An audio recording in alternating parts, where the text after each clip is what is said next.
कराडमध्ये मृत्यूचा थरार. भरधाव बेलेरोने दुचाकीस्वार तरुणींना चिरडले. अपघात सीसीटीव्हीत कैद. सातारा जिल्ह्यातील कराड शहरात काळजाचा थरकाप उडवणारी भीषण घटना घडली आहे. भरधाव वेगाने आलेल्या बेलेरो आणि दुचाकी यांच्यात झालेल्या जोरदार धडकेत दुचाकीवरील 2 तरुणींना कारने अक्षरशः चिरडल्याची धक्कादायक घटना समोर आली आहे. आणि हा संपूर्ण थरार परिसरातील सीसीटीव्ही कॅमेऱ्यात कैद झाला असून फुटेज सध्या सोशल मीडियावर वेगाने व्हायरल होत आहे.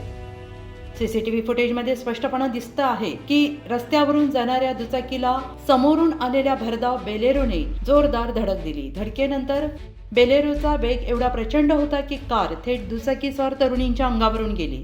काही क्षणातच शांत रस्ता मृत्यूच्या थरारात बदलला आणि अपघात पाहताच नागरिकांनी धाव घेतली. मात्र दृश्य एवढे भीषण होते की उपस्थितांचे काळीज हादरून गेले.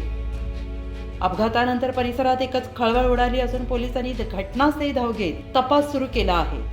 भरधाव वेग आणि निष्काळजी वाहन चालना पुन्हा एकदा जीवघेणी ठरल्याचे या घटनेतून समोर आलं आहे.